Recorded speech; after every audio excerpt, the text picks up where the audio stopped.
Hello and welcome to another edition of Florida Sportsman Action Spotter Podcast. I'm Captain Rick Riles. Here's what we got planned for this evening, all right? We're going to make a quick stop off in Costa Rica. I want to find out if the marlin bite has continued. August is my favorite month down there, and I'm itching to get the latest reports.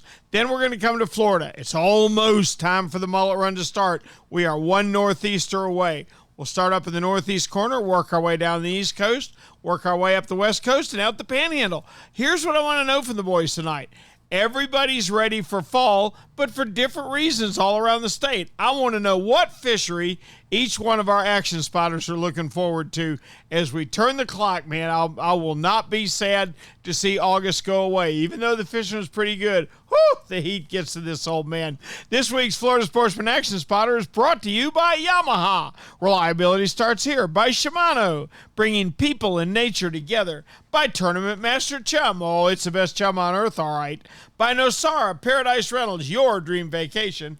By D.O.A. Lures, the unfair advantage. By Young Boats, you want the finest in flat spay and offshore hybrids, you need to check out youngboats.com. By the Castaway Hat Co, the hat that's helping save our seas. And by Academy Sports and Outdoors. Right stuff, low price, every day. All right, let's get it rolling. We'll check in with one Craig Sutton in Nosara, Costa Rica. Time for our first stop this evening, one of the most beautiful places on earth. I love everything about it. Garza, Costa Rica. That's where you'll find Nosara Paradise Fishing. And one Craig Sutton. Craigie, how are you? Man, just got off the plane about 2.5 hours ago. This guy is beautiful. You don't have lines in the water yet? It's great. No, but I will tomorrow. I got a meeting in the morning. Got to take care of, and I'm going to be on the boat at 11 o'clock. Woo! How's the week been for him? It's been a big old marlin. It's still catching those monster mahi. No monster tuna. It's been a lot of 50s, 60s. Sitting here talking to a good client of ours, just a newbie client from California, and he's been catching some pretty good fish. Good deal. Good deal. Any marlin this week? Hopefully I catch me a big couple. Not a big marlin bite, but I hate to say it, but we're starting to wind our gear down. I mean, isn't that crazy? We pulled the 23 tooth. It breaks my heart. It really does. But, this is really the best fishing of the year this week and next week. I truly believe that. That's one of the reasons why I'm here. No. But, just people with families, which is our demographics, they're going back to school, and the kids got to buy clothes and that kind of stuff. So. But we've had a great year, and Yeah, and there's one thing I can tell them for sure.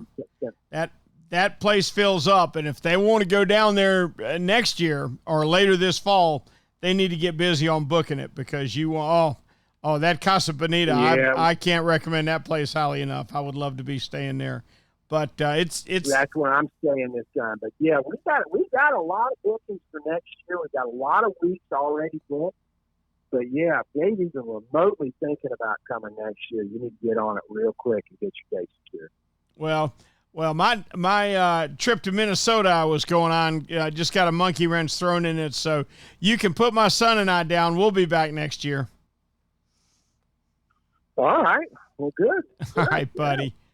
Yeah, we don't get too many quality anglers like you did. It's bullshit, man. All right, I appreciate it, Craig. We'll talk with you next week. Sounds good, brother. Thanks.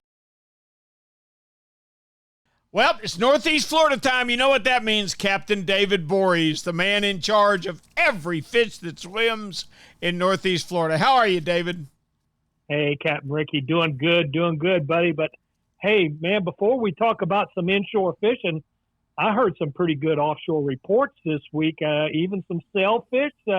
Is any of that stuff possibly true? Yeah, I think all of it's true, David. I rode with our third wheel on the radio show the other day, Captain Roger Walker. We went down the beach, and, David, I got to tell you, the kingfish down there were as good as I've seen them in many years. We had a pair of 32s. We had some 25s. We had some 18s.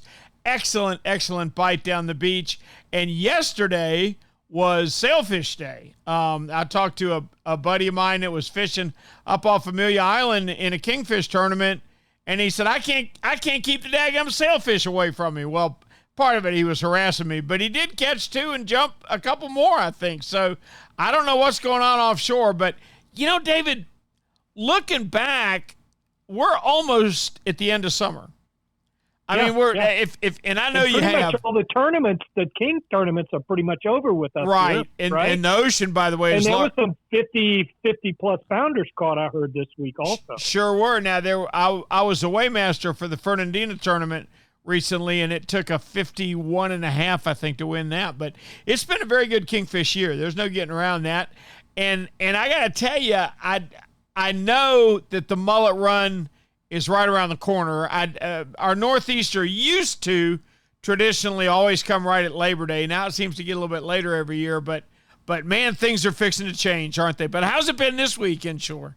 Oh man, it's been fantastic, Rick. I'm going to be repeating myself and some of the things I'm telling you, but I just can't believe how clean of water we've been seeing inshore this year, and especially for August. We're not known for clean water up here inshore. I mean, usually this time of year, it's about the consistency of chocolate milk. But we've actually been able to sight fish here in August. We're sight fishing to big reds on the flats. And we've been pretty much almost every day this week, we've pretty much come close to limiting out every day. And it's been some nice reds, both on the shallows and in the deep water. Fishing this is a good moon phase we're in now. I like this. And because we're going to have high water early in the morning, which means, hey, up on the flat, fishing the edges of the grass, we'll look for these reds. And then at the low end of the tide, I start doing my deep water jigging and looking for those ledges. We have 2 ledges here inshore. We fish the grass edges on high water, and at low water, we look for those ledges that are a little off the bank. Those ones that drop into the channel, and they have been producing some good fish. Saw some really nice flounder today. I'm talking, 6-pounder. Wow. Some trout, some beautiful trout at the cleaning station today. Some beautiful flounder. And most of those were caught in the river. Your bigger flounder going to be in the river.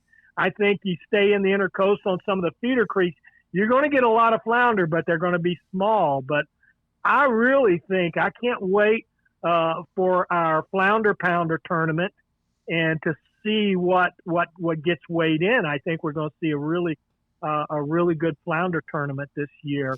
But with that being said, it's been outstanding. The fishing has been in the water temperature. I'm going to go back to this water temperature thing now.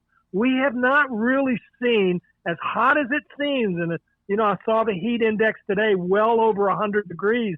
I mean, you're out there and you're just sweating, but the water temperature isn't that bad. It's really, really staying for what I think is pretty cool for what a hot year we think we have.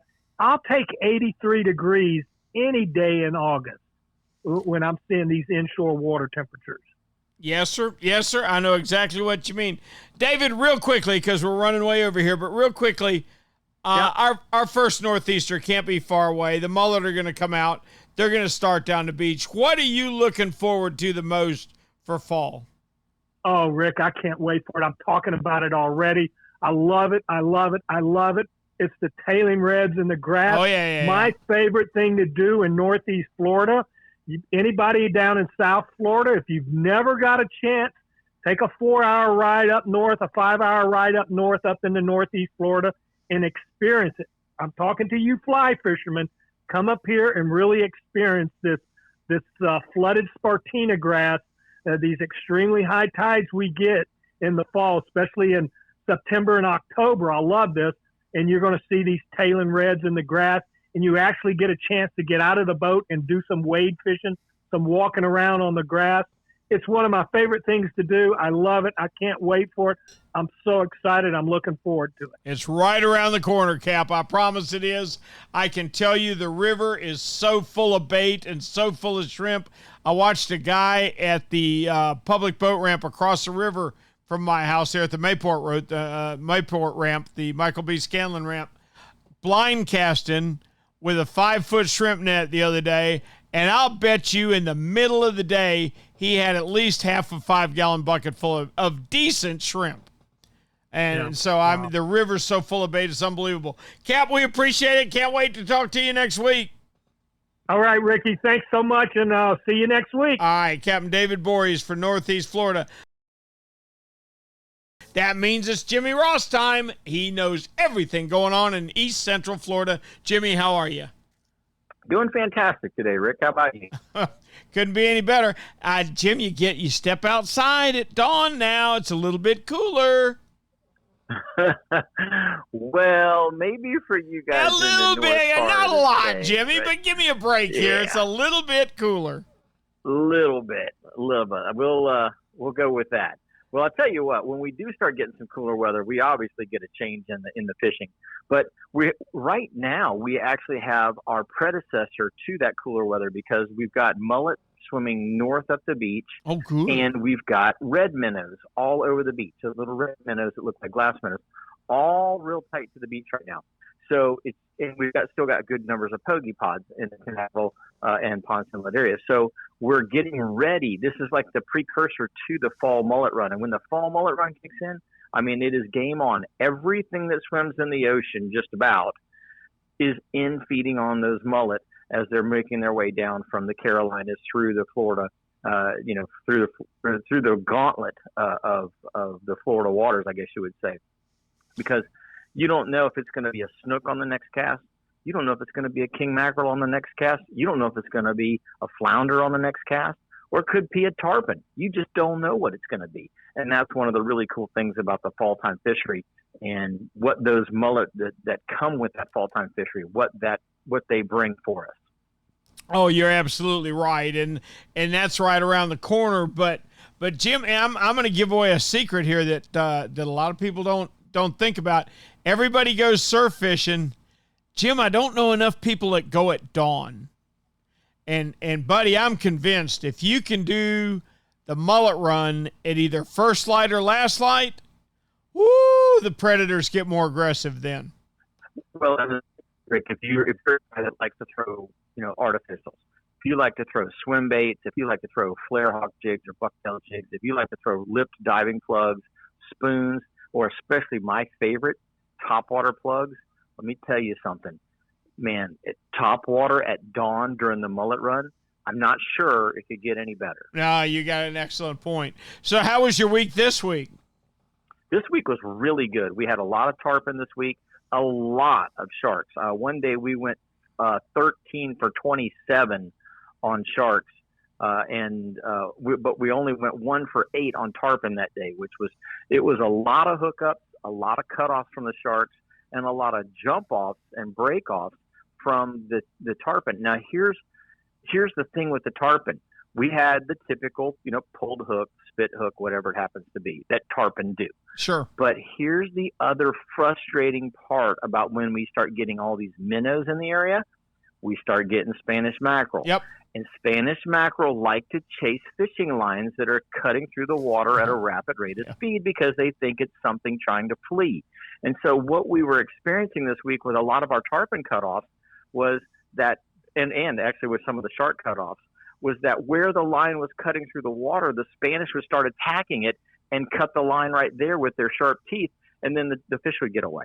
Yeah, they had a big, all the families got together, the major families that are there in the mafia, and they said, look, from now on, if we make a mistake, you gotta cover us. You gotta bite the line in two is what you gotta do. Cap, and they did. Cap, I appreciate it. It sounds like fall's getting started early down there. I'm happy for you. Please tell me we can check with you next week. Oh, I'd love to. Hopefully I'll have another awesome report. Hopefully the fishing is as good as it was this week. We'll find out. To be continued, right? I'm all for it. Thanks, Captain Jim Ross. All right, let's leave East Central Florida and head all the way down to Miami, where we can check in with the king of all fishing in Miami, Florida, one Captain Ray Rocher. Your Highness, how are you? I think you must have the wrong number. I don't think so. I don't think so. Tell me what's going on. Cap, how was the week's fishing? This week the dolphins slowed down, which was really surprising because a lot of the years past, August was just a strong month for decent sized schoolies, almost all legal, typically is what you would see. And not, I wouldn't say in years past, you wouldn't see hundreds of fish, but you were sure to see a decent amount every day. And this week was a little slow, a lot of short fish. It kind of reminded me of July. A few gaffers. Our biggest fish of the week might have been 15, 20 pounds. But what we did to make up for it is fish the reef a lot. We had a lot of bonitas trolling. We really didn't live bait the reef, but I'm sure that, there would have been plenty of bonita bites and maybe a few king bites if we did that. But the wrecks had a fair amount of amberjacks, and we caught some yellowtails anchored down on the reef. And I even hit a couple old little small bumps and caught decent muttons, legal muttons. One day I had 3 in like 30 minutes. So, there's enough going on the bottom that it's worth filling in your day with that if the dolphin don't cooperate. Ain't nothing wrong with that. I'm like you. I would like to have seen your dolphin bites stay strong, but maybe they'll come back this week. I hope so. Ray, it typically does. We're right on the edge of fall, and everything changes in fall. The mullet start pouring down the beach from my neighborhood toward yours anyway. What are you looking forward to when we get our first little bit of cool weather? Well, right now the unique fishery that we have is cuberas. It's not something that it's not something that everybody will do, but it is available. There were a few fish caught last week, kind of on schedule, just what you would think after the full moon in August. And really on both sides of that full moon, and we expect another bite, in 2 or 3 weeks, 4 weeks, they'll bite. They should bite for another month. And not that they vaporize after that, but, they're consistently good fishing at night. Of course, the biggest challenge is live lobsters. Not that that's all they'll eat, but that's definitely the bait of choice. I think there's something wrong with using live lobsters for bait. We don't get very many of those up here. They're a little more treasured than what the meat of a cubera is. I can tell you that much. My advice is get lots of bait, and then if the night's a buck, you really are still okay. That's exactly right. Now let me ask you, what size are the cuberas up here? I mean, down there. Most of them are about 30 to 50 pounds. That would be the average, and you get your occasional bruiser. But the problem is, again, sharks. If you hook real big ones, sometimes you don't get them all the way to the surface. You might come back with a really big head. But this year, it didn't seem like the size was above average or below average from what I've heard. I haven't done it. We've got a trip tomorrow night for cuberas. So next week, hopefully I'll have a little bit better report. The other thing that happens in the fall is we start seeing more muttons on the patches. Kind of the patches come to life. The ballyhoo show up on our grass patches inside the outer reef, and muttons show up, and the fall winds will usually start, water gets a little murky, and the patch fishing gets good. A lot of your porgies, hogfish, grunts, mangroves, yellowtails, they'll move into those patches, and then throw in a few nice muttons. If you get the ballyhoo up behind the boat, you'll get some ballyhoo and put them in the slick behind you, and usually you'll get a mutton or two that's worth keeping. Now, you mentioned hogfish. Do hogfish ever become a really kind of a regular catch for you guys down there? Because we don't catch them up here. Well, they've increased the size limit, and as a result, we're seeing a lot more. When I was diving lobsters last few weeks, I saw more hogfish than I've seen in a lot of years, but they were almost all short. I had a couple legal fish following me around, but I was focusing on lobsters. I didn't have a spear, but I saw a lot of hogs this year, and that's really cool for me. I think that's a good sign. You take the pressure off of them a little bit by increasing the size limit. I think you're going to see better numbers in the next year or two of legal fish. We're starting to learn. There's some things we still make an awful lot of mistakes regulations wise, but there are some things we're getting better at. Ray, thank you ever so much. Please tell me we can check with you next week. Absolutely. I'll look forward to it. Thanks, Cap. Captain Ray Rochert. You know what Yamaha Outboards love? The genuine formula and consistency of Yamalu marine engine oils. Outboards are subjected to punishing conditions like high loads, salt, and humidity, a mix that automotive oils can't handle. Yamalu full synthetic and marine performance formulas are certified to protect against friction and corrosion for reliable performance every time. Find Yamalu marine oils at your nearest Yamaha Outboard dealer. Locate them at yamahaaoutboards.com/dealers. Yamaha, reliability starts here.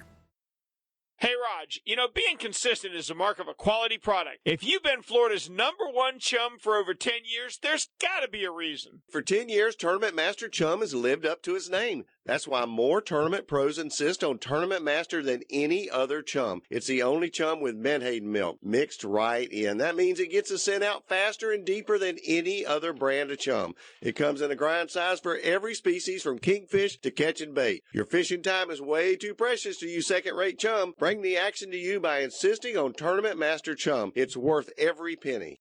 When you're ready for the finest in custom-made flat spay or inshore-offshore hybrids, you are ready to meet the Young family in Inglis, Florida. For over 21 years, the Young family has built custom boats one at a time for every type of fishing. Nothing can sneak up on a flat quite like the Gulf Shore flats boats, and I've never fished a better hybrid than the Young 24s and 27s. Rob Young is a naval architect who takes tremendous pride in each and every build for each and every customer that wants their boat custom built exactly the way they want it. Is it time for you to move up? Are you ready to own the finest boat built? Then you need to visit the Young Boat facility in Inglis, Florida, or check them out online at youngboats.com. Our thanks to Ray Rocher for a great Miami report. Time for Ala Morada. Why don't we stop at Bud and Mary's and check in with Brandon Storn. Brandon, how are you? I'm great, Rick. How you been? I'm doing fine. It's great to hear you back on the air. You've been on vacation there for a couple weeks. You back fishing yet? Oh, yeah. Got right back into it. We got back from the Amazon. Gee whiz. That's fine. How's it been since you got home? It's been pretty good. There's actually a hatch going on, so there's been a lot of medium-sized tarpon that were biting good. Some small to medium tarpon, which is really, really fun. Also, the mangrove snappers made their way back into the backcountry from spawning on a reef. So, that was kind of been my routine of doing a little bit of dinner in the show, catch some good-sized mangs for a dinner and getting some of those juvenile tarpon on light tackle for a show. There's also been some snooks around, and it seems like there's been a few more reds than lately. And as far as offshore, the swordfish have been biting really good. Cool. Seems like the swordfish guys that when they go out, looks like they always bring back at least 2 swordfish and almost your limit of tuna and some bonus mahi too. Oh, that sounds like a very good time to be offshore fishing. Brandon, fall is coming. Up here in Jacksonville, we're starting to feel a little bit of cool in the mornings. Feels awfully good. In fact, I fished offshore day before yesterday. It was cool all day long, which was wonderful. What do you look forward to in the fall? What's strong for you guys once the northeast winds begin to blow? Probably more red drums and black drum as well. Something I'm really looking forward to is more drums and better snook bite. That's definitely what I have to look forward to. That's one of my favorite times of year to fish. I mean, you have such a big variety of fish, and a lot of fish are traveling and moving by down here. So you get like some more Spanish mackerel, some more sea trout. You just also have a little bit of the patch reef that I get a little bit more fired up as well, where you get like some big muttons in shallow water, which is really cool and a lot of fun. So that's what we have to look forward to is, that migration period time and a lot more variety. Definitely a great time to come down here in Alameda. We have a lot of people who have a lot of availability. And also, this is the time of year when flights and hotels are really cheap. Yep, you're absolutely right. And I think they'd be well served to make their way to Bud and Mary's. And I know once they got there, they'd be happy to fish with Captain Beanstorn. Brandon, thank you so much. We'll talk with you next week if that's okay. Absolutely, Rick. Looking forward to it. All right, buddy. Captain Beanstorn.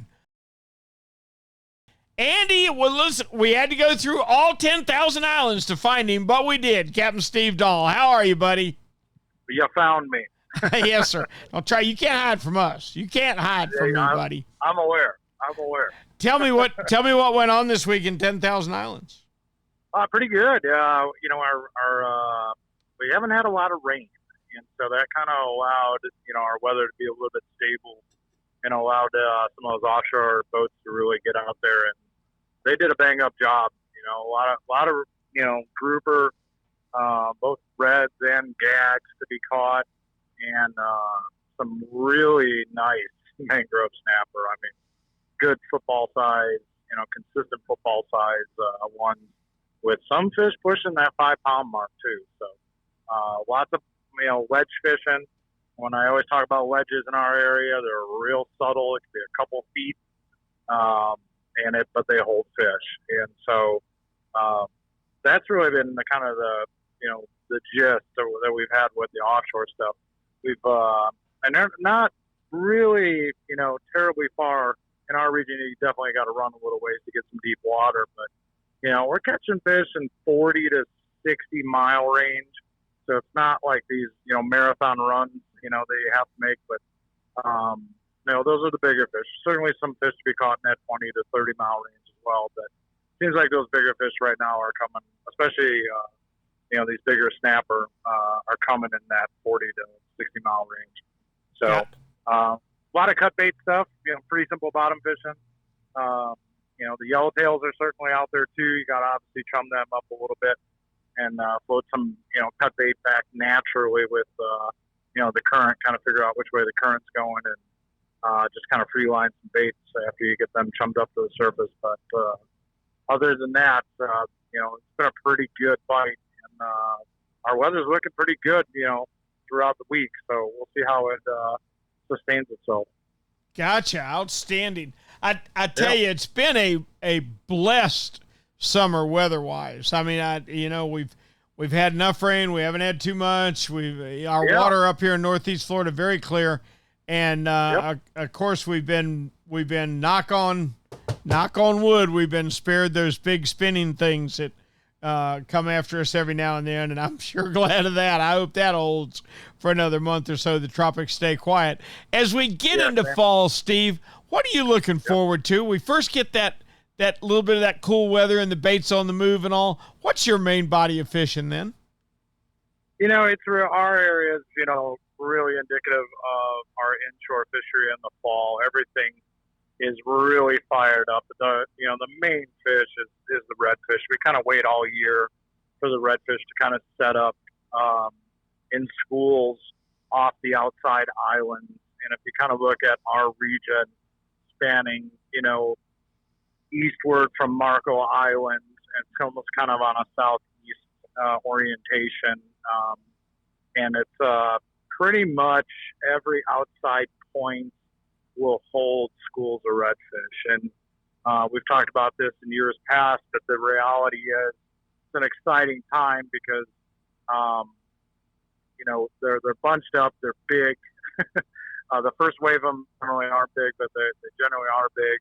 And if you're not catching them on one point, you can immediately hop to another one. And I like to run gunfish, when I'm doing that. And once that bite is, or I've exhausted my milk runs, one other little gem that we have that doesn't get a lot of pressure because of the redfish are so popular is we get a nice 6-week run of fall tarpon.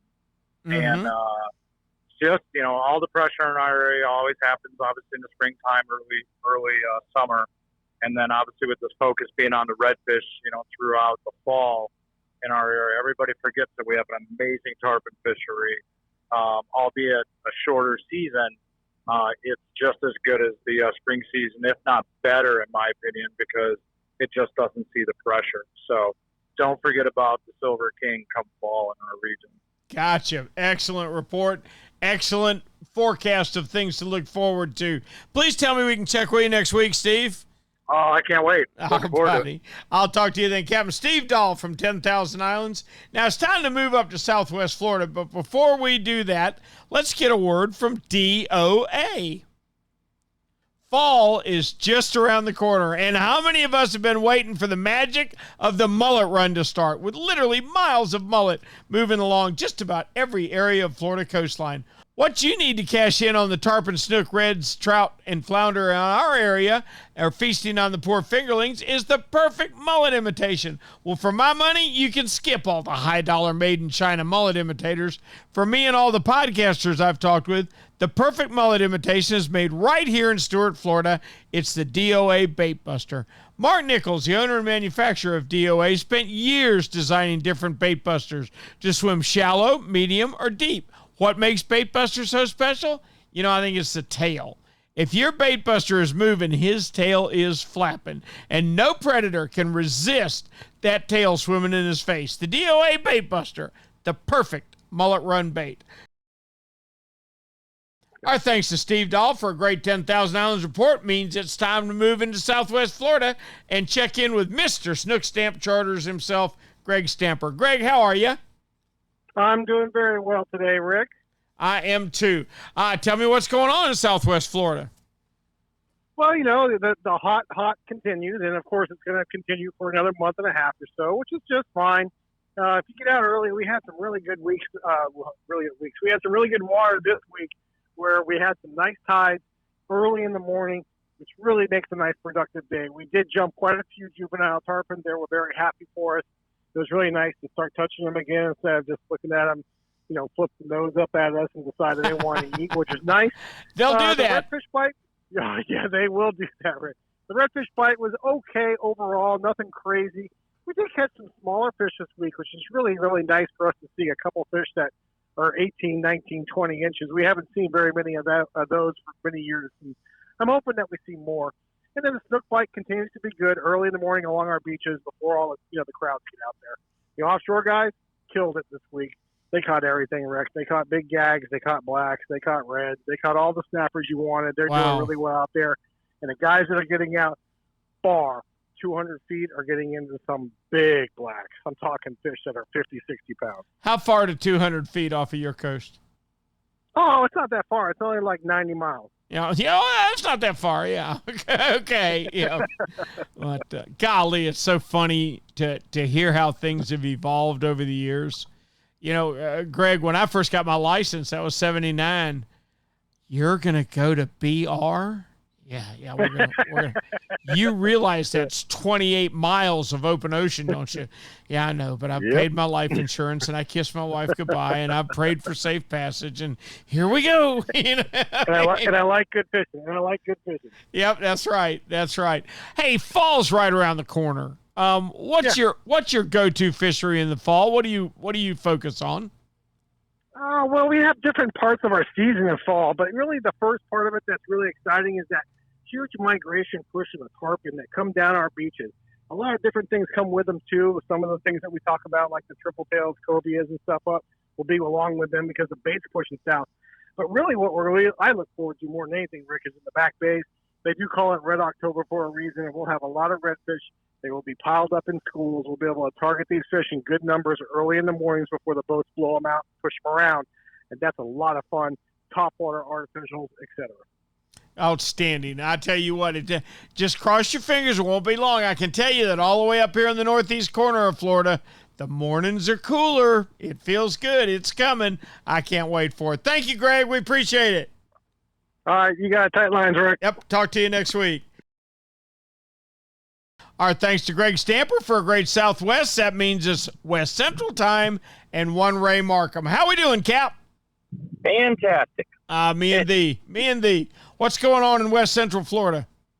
Well, we've had quite a bit of rain this week, and along with that, a lot of thunderstorms and lightning and crazy weather, which has had the barometer jumping all over the place. And pretty much it's made the fish do the same thing. So we had some real good action with fish this week. A lot of guys catching a lot of big redfish that are starting to move into the West Central area. That time of year, and I suppose for the next couple of months or so, we'll probably still see that. Guys are they're catching a lot of big snook, and we're counting down about 2 weeks or so left before the season reopens over here. And I think a lot of guys are just working on getting them dialed into where they got to go for the first week of the open season, because after that it's like you can kind of go, okay, well, no sense in targeting them anymore because they're just going to go away. All right, Ray, when they open snook, what is your slot and what is your limit? Well, it's 28 to 33 inches on this coast, and it opens September 1st, and we're allowed one fish per person, and captain and crew cannot keep a fish on a charter. So, all right, are you happy with that regulation? Yeah, it's okay. You know, it's better than a lot of things that we have had in the past. Quite frankly, I think they should narrow the slot a little bit. Drop the 33 down just a little. And, you know, I haven't kept a snook, and actually it was my favorite fish to eat. I haven't kept snook since they raised the bottom end of the limit from 26 up to 28 inches because I'd keep the smaller fish. So, you know, the big fish are all breeders. And, but they, you know, FWC was always telling us that in their biology, they say that the snook would start spawning somewhere around 24 to 26 inches. So, you know, you're getting maybe one season of spawning out of them before they can be taken. And if they, I think if they drop the upper limit a little bit, which is what I would prefer to see done, then I think it'd be better for the fishery. But I don't know. There's still a lot of people that are catching fish, few keeping them, and a lot of people releasing them. They're a lot of fun to catch. I'm going to take the other side of your argument for just a minute. I'll play devil's advocate.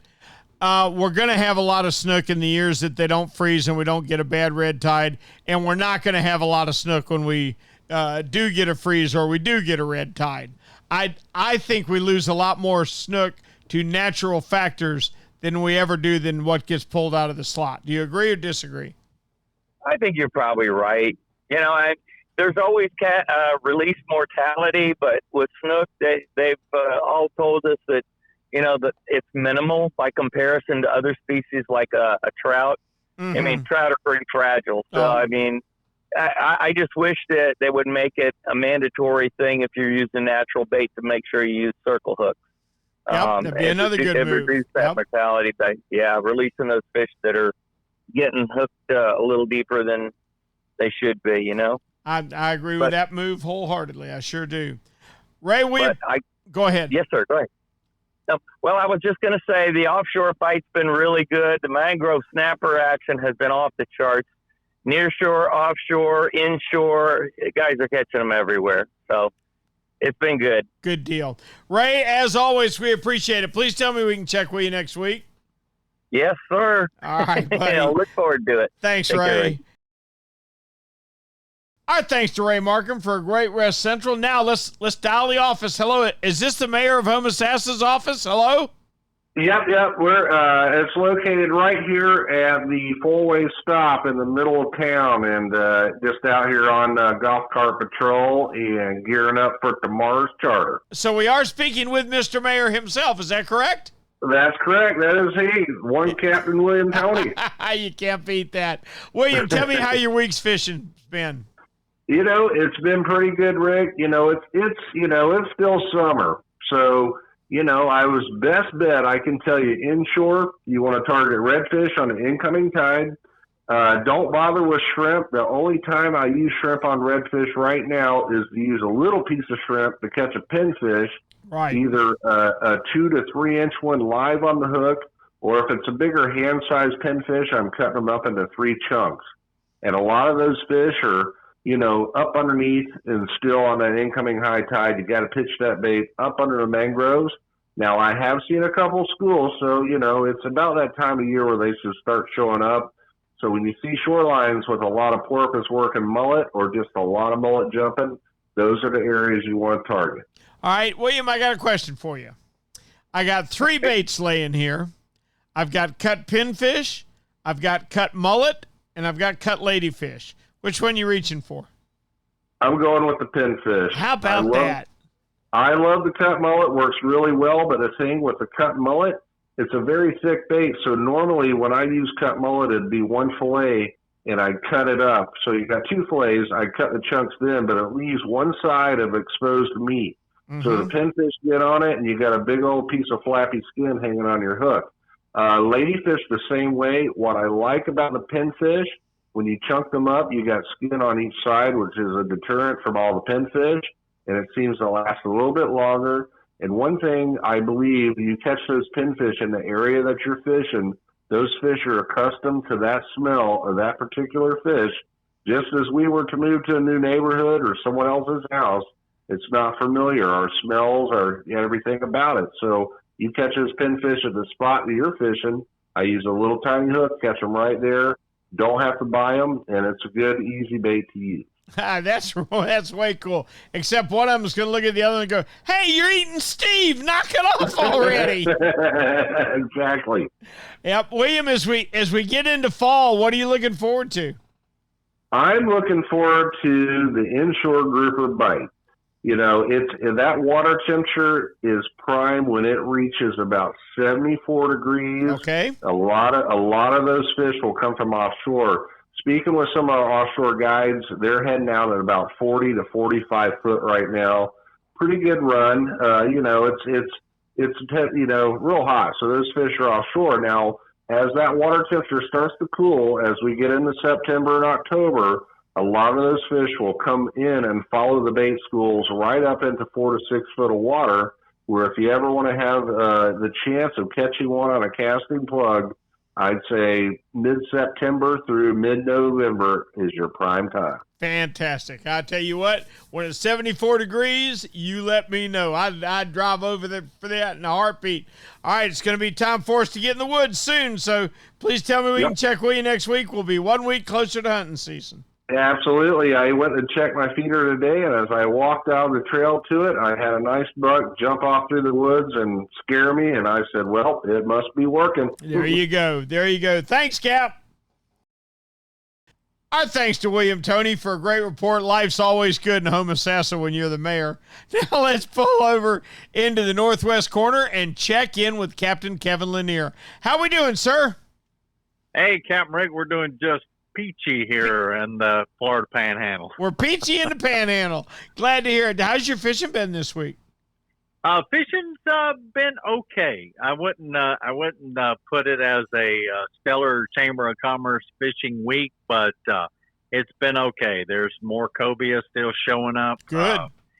We finished up our federal red snapper season as of just this past Friday, and it kind of went out like a lamb. It came in like a lion and went out like a lamb. But I would say across the board, we had a really great snapper season. We got more fish this year in the 20-pound range than I think we've caught since we've been doing this. And it was a good red snapper season, I would say. Excellent, excellent. Now you mentioned it went out like a lamb. You attribute that more to the weather of August than you do the pressure on the fishery, or have I got that backwards? No, I think you're right. I think the weather in August and the dog days that we always talk about for years and years past, those fish become very lethargic, and, there's still fish to be had, but that distance becomes further and further and further to get those. Almost puts them out of time for your typical day charter. And, right now, yesterday, the water temperature was 90 degrees. Oh, yeah, that's not going to be a lot of action. We're notorious in our area, Kevin. It seems like you pull up to a spot, like if we're slow trolling live baits or something, you pull up to a spot in that hot water and bam, bam, bam, like every line goes off, and that's it. You can pull back over it 20 times, you won't get another bite. They're just like, exactly. No, we don't want to do that. No, most aggressive fish are going to bite the first time, and then that's it. Right. That's it every time. Right. Now, the good news is I woke up the other day to go king fishing. A little bit cooler, Kevin. Felt good. Had a little breeze to it. Felt almost fallish. It's right around the corner. What do you look forward to in the northwest section in the fall? You know what? Oh, gosh, fall fishing when that water starts to cool off, those big. We get a real good run of bull reds. In the fall, they come in, the groupers start moving back in closer. We still got all our pelagics around, so it goes real well. I mean, fall, I just look forward to cooler weather. And you're right. One thing we've noticed this year, it seems like a lot of mornings we're getting an unusual north wind. Mm-hmm. Yep, we are too, and it's cool. And people do not understand, unless they're lifelong outdoorsmen like you and I, that we are very instinctive creatures. When we start to feel that cool, the hunter-gatherer in us kicks in, doesn't it? I mean, it's funny. It's funny how that is. The minute I feel a little bit of cool, I want my rifle in one hand and my fishing rod in the other. I'm ready. Where are we going? I'm ready. Time to put something up. True. Cap, as always, we appreciate it so much. Please tell me we can check with you next week. Captain Rick, we'll be back next week, looking a little different with the snapper season over, but we'll be back. And, we're in scallop season now here, so we're having a good time doing that as well. Now, that's started now. How is your scalloping? We went yesterday, actually, and I think we probably got, a 5-gallon bucket full with us just kind of tooling around. First couple of weeks are really good. Then it's like snapper season. It starts to slow down. Yeah. I got you. All right, Cap, we'll talk with you in a week. We appreciate you so much. All right, Captain Rick. Thank you. Captain Kevin Lanier for Northwest. We only got one more stop to make. We're going to head out toward Alabama and find out what's going on near the border with one Tyler Massey. Captain Tyler Massey, how we doing? Doing good, Rick. How are you guys? Outstanding. Any fishing going on there this week? Yeah, fishing's been pretty good. We got some inshore stuff going on too. We got mangrove snappers are biting, pretty good. They're starting to move into the bay, and it's just a great, fish. Just to target, you get some nice, good eating. Most of them are in the, I'd say, 10 to 14 inch range in the bay. But they're pretty easy to catch, and they're fun, and they pull pretty hard for their size. So we've been targeting those mangrove snappers on a little bit deeper structure, mostly boat docks and bridge pilings, that kind of stuff. Anything in the 5 to 6 foot or deeper, and we're using live shrimp or any kind of live little we call them LY scale sardines, any of that kind of stuff. Any little live baits, they're going to work really good for these mangrove snappers. Excellent. What have you heard from offshore? The fad's producing? So the fad's been a little slow for the last, week and a half or so. We've got a lot of dirty water out front right now, especially in that range. I think it's just pushed the fish a little bit out of our range, a little bit further away, and it's been a little slower. So maybe, wait till that water gets a little better to go out there and troll offshore. But there's still, bottom fishing's been really good. The scamp grouper bite's been good, anywhere from 200 to 320 foot of water. Cool.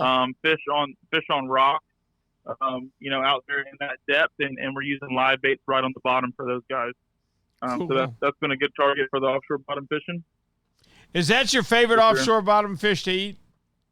Actually, I'm not a huge scamp eater fan. I'd rather eat vermilion snapper than scamp. No! It's something with they're just a little too soft for me. They are a little soft, but man, ooh. It's a favorite for most people that I know.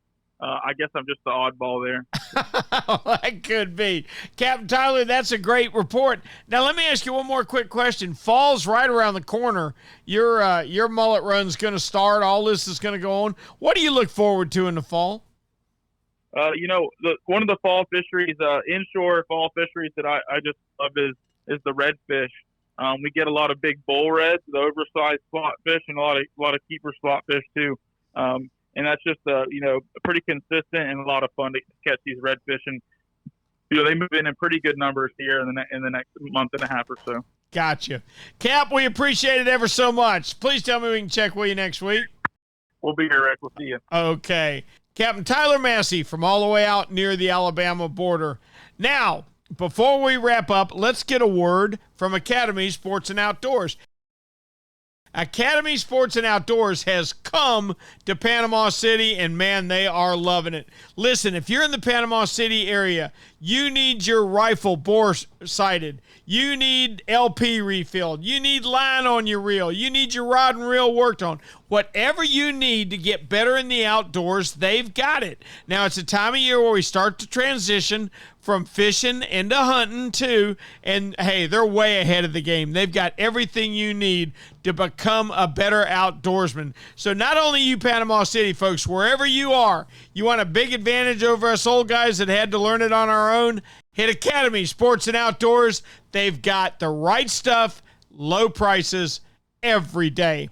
Hey, it's been a lot of fun this week traveling around the state. Enjoyed everybody we talked to, and mostly the reports have been real good. Now, the Mullet Run really hasn't started yet, but it's right around the corner, and it's been a good summer. You know, we always fuss about August, and August is hot. I know up here in Northeast Florida, the fish bit right through August, and it sounded that way just about everywhere. You heard lots of reports of real good mangrove snapper fishing, which we've had the whole time, but and Ray Rocher's had a little slowdown in his mahi, but his patch reef fishing has picked up. When we come around to the West Coast, it seems like the grouper are really doing well. Now, that's a great report because grouper's one of the fish we fish for that live a long time, and we have to constantly monitor their stock to make sure we're not over-harvesting them. It sounds like the guys are getting their legal limits and leaving them alone. I sure hope so. Now, you start to head out toward the Panhandle, surprisingly slow trolling. This is normally the time of year where they see lots of white marlin and they see lots of wahoo and dolphin, but they've got dirty water out front. We've all experienced that before. So the trolling hadn't been very good. It's time for the inshore fishing to pick up in the Panhandle. I've had a great time traveling around the state tonight and had a great time talking to all the guys. Everybody seems satisfied with their week's fishing, and everybody is looking forward to fall. Hey, listen up. Florida Sportsman Action Spotter was brought to you this evening by Yamaha. Reliability starts here. By Shimano, bringing people and nature together.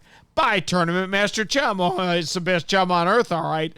By Nosara Paradise Rentals, your dream vacation. By D.O.A. Lures, the unfair advantage. By Young Boats. You want the finest in flat spay and offshore hybrids? Check out youngboats.com. By the Castaway Hat Co, the hat that's helping save our seas. And by Academy Sports and Outdoors.